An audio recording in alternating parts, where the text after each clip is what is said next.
Thanks very much, Robert, for that introduction, and thank you very much for the invitation to speak to you today. So as Robert mentioned, I'm the Operations Director for the Wales Cancer Biobank. I've been with the Biobank since it first started back in 2004. So things have changed quite a lot during that time, but a certain lot of things are very cyclical and just keep coming back around. But just before we start to put things into context, just who we are, where we are. So Wales is part of the UK. It's the red bit on the map there that's sticking out. And the Wales Cancer Biobank was really formed back in 2004, and we consented our first patient in 2005 as a prospective biobank. So it was very much around collecting from as many cancer patients in Wales as we could. So this wasn't specific to any project, specific to any research. We weren't funded to do any research. We were funded to be there as a resource for others to facilitate access to samples and data for cancer researchers around the world. So at our height, which was probably about 12 years ago now, we consented in all 14 hospitals around Wales, in all the health boards. Unfortunately, we had some funding cuts, which meant that we're now a little restricted with where we can have staff to consent patients, but we're still in 4 health boards across the south of Wales. As I say, we make samples available to researchers anywhere in the world. So although it's cancer patients in Wales who are donating, researchers anywhere can apply to access the samples, and we do charge a cost recovery fee for that. So we have samples probably from around 16,500 patients. We try and collect match samples wherever we can. So that's frozen samples, we freeze at -80, FFP, blood samples, which we spin for serum and plasma. Other samples we can collect to order, so acetic fluid, urine, etc. And we annotate that with as much data as we can, so pathological data, clinical data. We have molecular data on some, not all of the samples, and certainly a lot of the earlier samples, we don't have quite extensive data, only because certain tests weren't being done at the time. But for those samples that have been in the archive that bit longer, what we do have is a richness in follow-up data and outcome data. So we're licensed by the Human Tissue Authority, as Robert mentioned, and we're approved by our research ethics as a research tissue bank. So that means that researchers who come to us to apply to access samples don't need to have their own ethics. We are able to confer deemed ethics to any project that goes through our review process. So a separate ethics application isn't needed. So as I said, when we were set up very much with the mind that we wanted to collect from all the patients we possibly could, and to make those samples available. When in 2013, 2014, we knew that we were going to face a reduction in funding, so we weren't going to be able to support the level of activity that we'd had up to that point. So we did a review to look at the operation of the biobank across all the collection sites in Wales. And that review was published in Biopreservation and Biobanking in 2014. It's quite old now, but there were actually 2 special editions on sustainability and biobanking in 2014 in Bio. The October and the December issues are both full of sustainability publications, so that they are quite interesting if that's something that you are interested in. So from that, we really looked at all areas of the biobank operation, really with a sustainability heading. And as the title says there, we're looking at the financial, operational and social sustainability. And I think they are fairly well accepted pillars of sustainability now for biobanking. The concept of these 3 have been around for a while. More often or not, I think when we talk about sustainability, people tend to focus on financial, because clearly a biobank needs to be able to be supported either through grants or through income, and how financially they remain sustainable is an important function. But the other 2 are equally important, I think. If you don't have operational sustainability. So this is now looking at processes, it's looking at your business planning. And certainly one of the things we looked at when we did our review were the processes. Were they lean? Were there too many handoffs? Were there not enough people involved? Were there resilience issues? So there's a lot of operational stuff that you can look at to improve your efficiency. And that's really what falls under the operational sustainability. But also social sustainability. So I think biobanks have a much wider range of stakeholders than a lot of other projects. So not only your donors, your patients, maybe if they're from a disease cohort, and your funders, but we are based within the National Health Service in the UK. So we have clinicians, the healthcare providers, all the allied professions, who are also stakeholders in biobanking, not to mention histology and the various other departments that we need to interact with. So they are shown here as pillars, and that's how they are discussed quite often. But I think it's actually more accurate to describe them in this way. Sorry, let me just close off this notification. And this is how they were described in a paper by Peter Watson et al. Again back in 2014, more as a Venn diagram. And I think this is quite true because they do overlap. You can't really, if you look at them in isolation, then you will not get the whole picture, and you will not actually get sustainability. So I think it's far more important to look at these as a Venn diagram, as overlap. But then the question is, I suppose, is this golden triangle in the middle? If you achieve that, do you actually achieve sustainability? And I think it's an interesting discussion because it very much depends on what you mean by sustainability.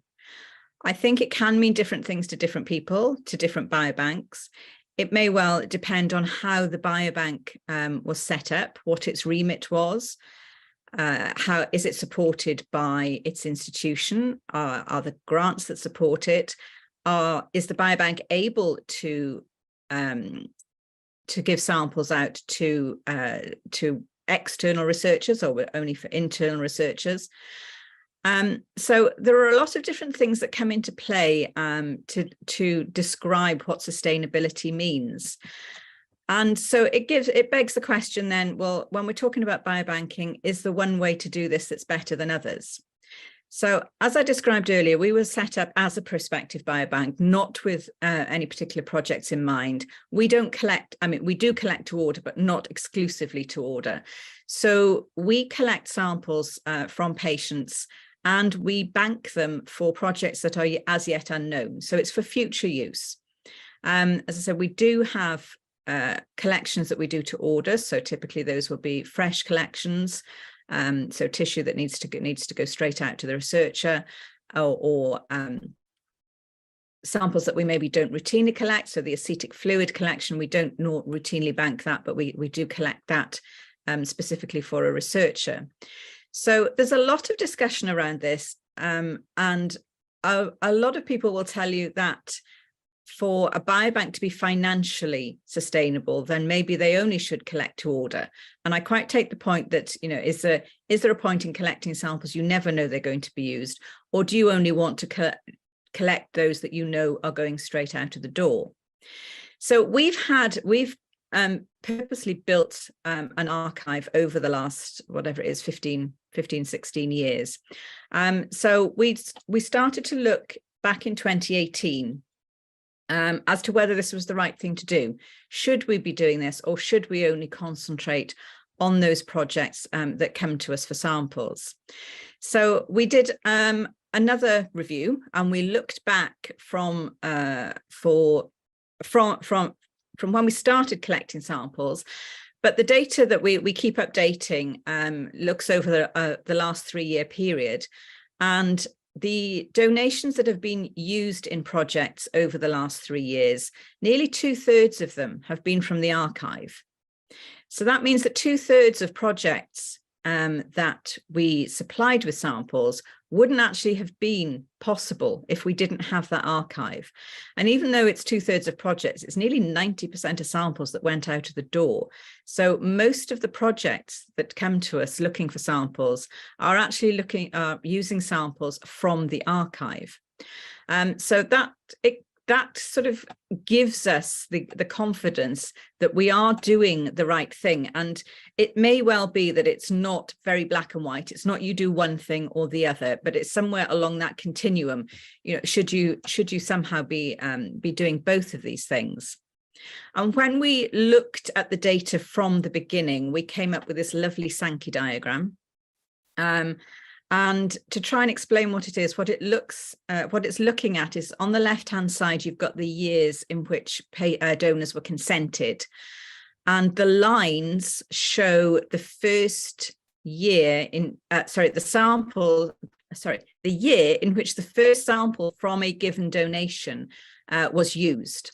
So you'll see a lot of straight lines going across. So consented in that year, issued or used in that year. But also you'll see an awful lot of the lines, and they're still doing it from 2006, 2007, that the first donation, the first sample from that donation are still being used in the latter years.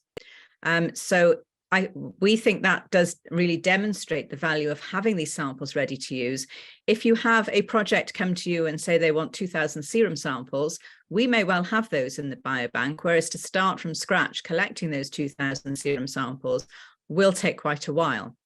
And in fact, we've got one lady who consented in 2007.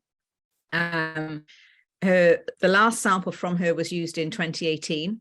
So across 11 years, her samples have been used in 11 different projects that actually span across 4 countries.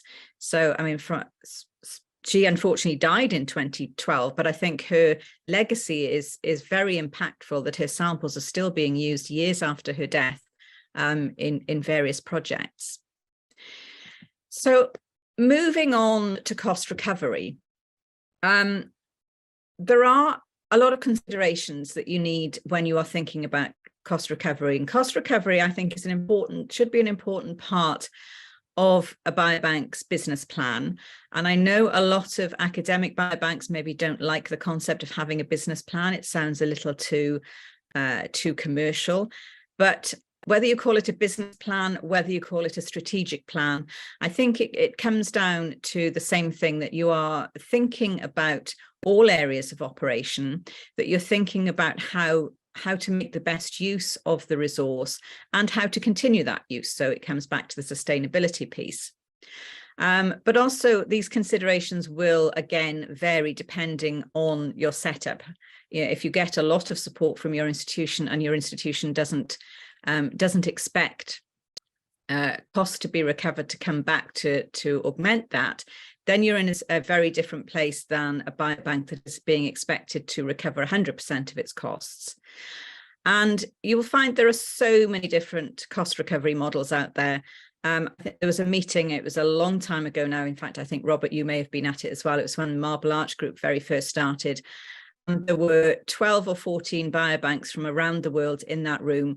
And when everybody was asked about their cost recovery schedule, everybody had a very slightly different way of doing things. So it, again, is dependent upon remit. It's dependent maybe on size, on the market that you're open to. So there are things that you do need to think about as to what sort of costs are you looking to recover. Do you need to recover things like your heat, your light, does your institution provide that? Are you looking to fund staff to be able to go out and do maybe the consenting, the sample collection, or are you embedding that within your local healthcare? So, as I say, lots of different things to think about. When we very first started, we were given advice that we couldn't, because we were government funded, we couldn't implement a differential charging system. So we couldn't charge different people different amounts. And sometimes when you think about the phrase cost recovery, I mean, we can't legally charge for human samples. What we are charging for is the processing, is maybe the approvals, how you get those samples in the door and out of the door. But if you're looking to recover those costs, are they actually any different depending on maybe the end user, or how rare a sample is. And I quite take the point that if it's a very rare sample, it may take you 2 years to collect 2 samples. Whereas if you're looking maybe for a fairly common breast cancer sample, you may get those 2 samples within a day. So it may take you longer to collect them, but does the cost actually differ? Some will say yes, some will say no. But I think that all, again, plays into how you look at your cost recovery model. And then the third one there on the middle row is front load calculations. So I've put that in because we tend not to issue out, for instance, whole blocks, so whole FFP blocks or whole frozen blocks, because obviously an entire block of tissue can go a lot further than one single research project. And we don't ask for any samples to come back. We say that we provide samples that are fit for purpose, and once samples have gone out to a researcher, we cannot guarantee how they are handled, how they are stored, how they're generally looked after in that lab. So that's why we don't ask for any sample back. We prefer to issue the minimum amount of sample that is needed for a researcher. But we do extract DNA and RNA. Obviously, when you do that, you end up with multiple aliquots of both, if you're doing both at the same time. So the front loading question is really around, okay, so the first researcher that comes and asks for that DNA, do you pass the entire cost of that extraction onto them? And then the other aliquots that you have sitting in the biobank, are they then cheaper or free to the next researcher that comes along? Is that fair just because you're the first person to have all that cost? Or do you split the cost? Maybe do you say, okay, I routinely get 8 aliquots out of this, I'll split it into 8, and everybody can be charged an 1/8 of the cost of producing it. Then, of course, you end up with the possibility that the other 7 may never actually be used. So there's a lot of thought to be given as to how you do this. I don't think there's a perfect answer to it all, and there aren't going to be a huge number of answers in this presentation. I tend to pose an awful lot more questions during these talks than actually giving answers. This is more about what our experiences have been and the things that we've certainly needed to think about. So when you look at the cost recovery, as I said, there are so many nuanced parts to this. So one of the things I did in September was to draft a survey to biobanks that went to biobanks around the world. It went out on various forums, including the ISPA forum, to try and get as many responses as it could. We are being asked more and more to place ourselves where we sit in biobanking in the UK and around the world. And there's not a huge amount of data out there, mainly because you end up comparing apples with pears because of the setup. But part of the some of the questions that I put into this survey were around cost recovery. So there's very few results here. I'm doing a sort of a deeper dive into the data come January, and hopefully there will be a publication arising from this that might be helpful to biobanks for benchmarking in the future. But just a very brief look at the survey. So 79 biobanks responded from around the world, more or less half and half from the UK, half from, so ROW is rest of world. That's where I'm sort of clumping everybody else together. But when we asked the question about cost recovery, about whether biobanks were expected to cost recover, there was a fair, almost a 50-50 split between those that were expected. So there were 76 of the 79 answered this question. The questions were not mandatory. And 41 of those 76 were expected to cost recover, but the other 35 weren't. And certainly, interestingly, from our point of view, being based in the UK, there were actually more in the UK who were not expected to cost recover than those that were. Flips quite dramatically for the rest of the world. Just to say, a couple of these respondents were private biobanks, so not based in healthcare or academia. So there is always the expectation there that they will clearly need to be financially viable. And when we asked about the percentage of cost recovery that was expected, so how much of their operating costs were they expected to recover themselves, again, huge variation. So it really varied from 0% right up to 100%.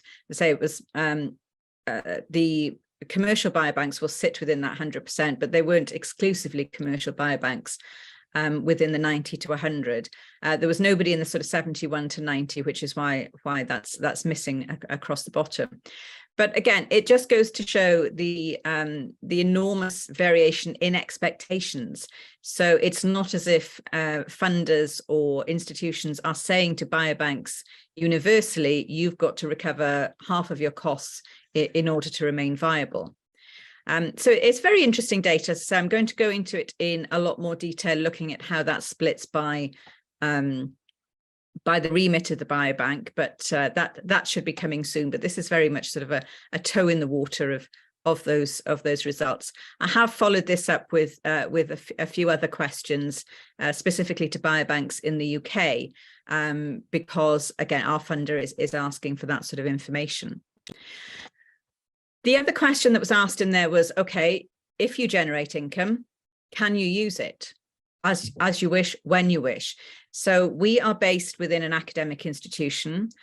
So we have to, although we do cost recover, we have to fit within a university's financial model, which isn't necessarily set up to be that sustainable as far as income generation goes. So we have accounts. So when we're looking at pure service delivery, the accounts that we can put this money into, we do not have flexibility. Typically, we cannot put staff costs on it, which is very restrictive, and we have a certain amount of time to use it, or we lose it to the black pot that is the university. And of the people who responded to the question, 45% of them also said they didn't have flexibility.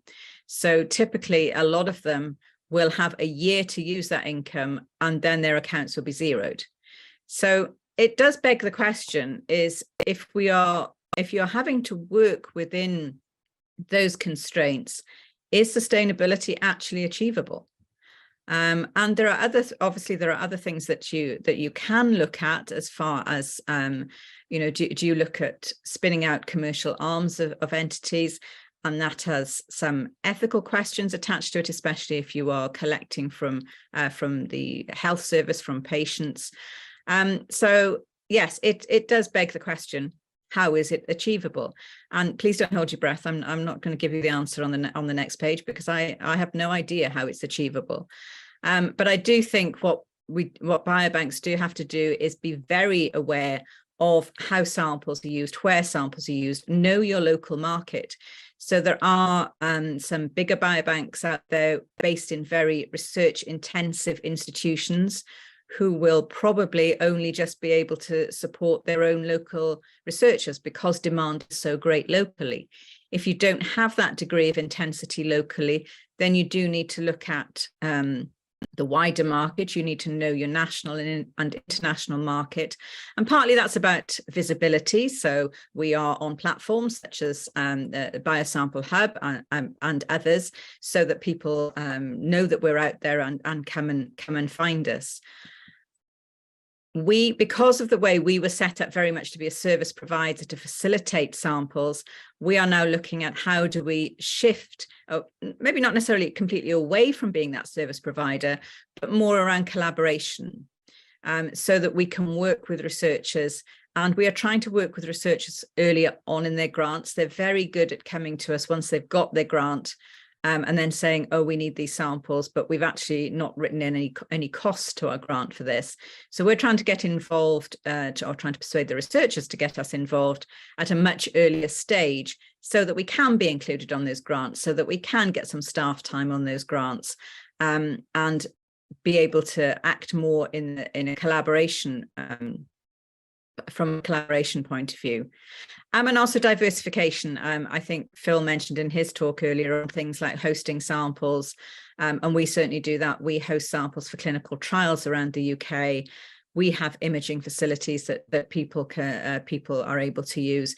So it's about finding those other things within the biobanking arena that could be helpful to researchers out there. So that is that is kind of all. As I say, I haven't maybe given very many answers, maybe posed a lot more questions, hopefully given you some of our experiences. So we do have the email address that's in the middle there is our specific sample acquisition inquiries email. So if anybody is interested to contact us about sample we have available, the QR code there takes you to the For Researchers part of our website, where there's an online sample search, so you can see what samples are available, register for an account and see what is available, maybe to see if there's anything of interest. Our social media is there and my email's there. I'd be very happy to be contacted afterwards. And thank you very much for your attention, and very happy to answer any questions.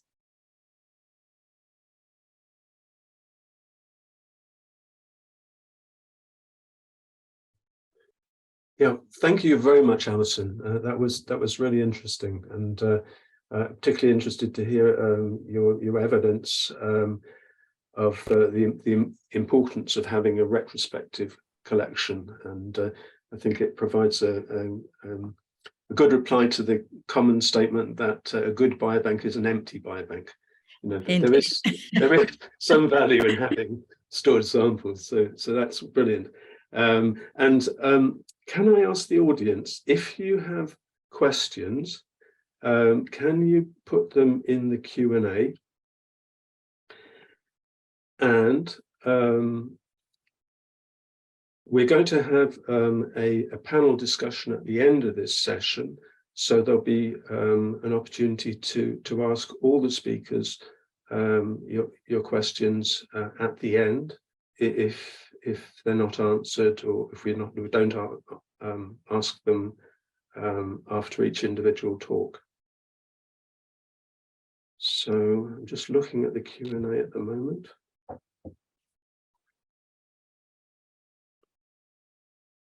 Okay, so while we're waiting, I just had one question, if I may, Alison, which is about the kind of the ethical basis for cost recovery. And am I right in thinking that the ethical importance of cost recovery is that you want to find a fee that is for no more than the cost of the actual processing of the work that goes into collecting the sample? Yeah, I mean, I take that very much as the definition of cost recovery. I mean, we are based within a university which is a charitable, so we're a not-for-profit. So yeah, we again in trying to keep costs down for researchers, that's very much the angle that we take. As I say, you cannot charge for tissue itself, for samples themselves, but it's about the costs involved in collecting, in storing, in processing those samples, and providing so where we talk about quality, we talk about samples that are fit for purpose, because I think people can run away with the idea of gold standard quality samples, which are great, clearly, but not all research needs those gold standard samples. So we work very much on a fit for purpose basis, rather than saying they necessarily gold standard. So yes, to me it's about being able to be cost neutral, so that you are using samples that the donors have very graciously donated in an ethical way. I mean, I know obviously in other countries around the world there's a lot of discussion around whether donors should be paid for donations, and that opens a whole new discussion. Yes. But yeah, certainly from my reading of cost recovery is you are purely recovering those costs that it costs you to get it out to the researcher, which do add up. And I do think there is value in having this cost recovery, because otherwise we quite often if people say, researchers say they want a tube of blood, and then they say, well, why does it cost so much? It only costs £1 to buy a tube. But you're not buying the tube, you are paying for everything that goes behind that. You're paying for the fact that you don't have to spend time doing an ethics application. You don't have to spend time getting the documentation together and going out and consenting patients. So it's the value add that a biobank has to as opposed to researchers going out and doing their own collections, I think. Right. Okay. Thank you, Alison. Got a couple of questions now in the Q&A. There's a question from Riyadh, and he says, thank you very much for the presentation. We're an academic tissue bank. We take what manufacturers offer us. We say it's better that the samples are not used. Could this be an obstacle to proposals from other biobanks? In this case, could the word concurrence have a meaning? Let's see.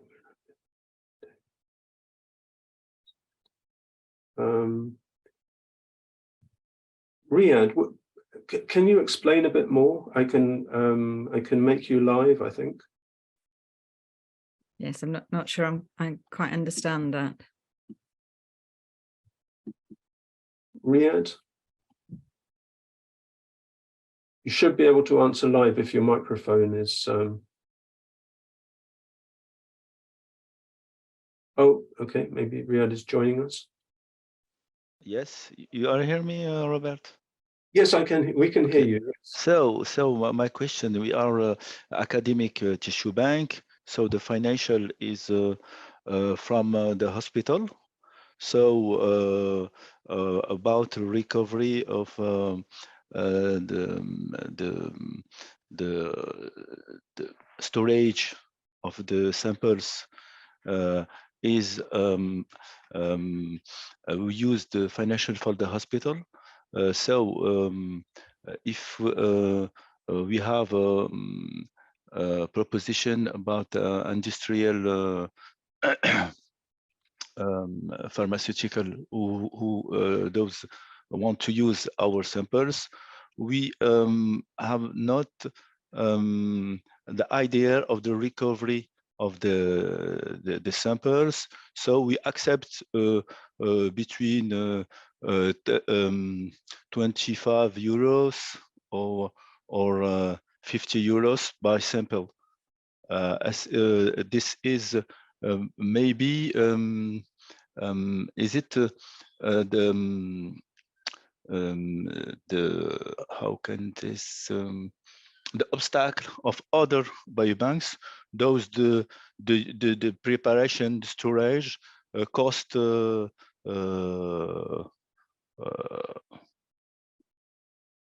much money. Is it clear? Yeah, so I think if I'm, and please let me know if I'm misunderstanding you. I mean, I think with where a lot of biobanks are based solely within their hospital, if a lot of the costs of running the biobank are sort of defrayed by the fact that the activity is supported, you know, if your freezers are within, yeah, within a department that the hospital pays for. So yes, I mean, then the cost to the biobanking infrastructure is potentially a lot lower. I suppose it then comes down to whether the hospital itself is acting as the biobank, and whether they are then looking to recover costs. Because I know many hospitals, certainly in the UK, if you go to them for clinical trial samples, the histology departments will look for a cost recovery to be able to supply those samples out to clinical research. So, I mean, that may be more around a hospital policy.